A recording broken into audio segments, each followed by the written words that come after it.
My name is Caitlin Killian, and I am a paramedic for Talbot County and the Winterfest EMS chair for 2026. This is the Winterfest EMS Conference. It is year number 28.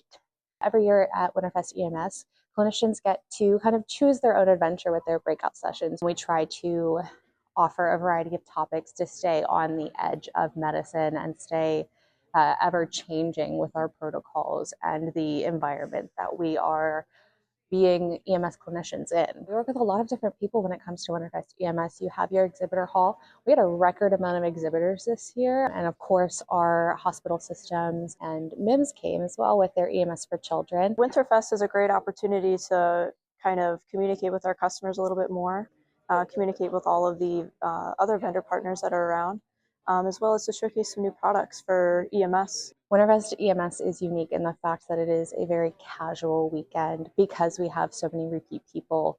It's a community in of itself. So coming and being able to learn with people that you know is really interesting and really fun. Because it is a smaller scale conference, it's more intimate, but you get to ask more pointed questions to all of the presenters. So you don't have to vie for their time or go hunt them down after the presentation and then miss your next one. You can ask your questions then and there and really get some good conversations with the experts that they bring here.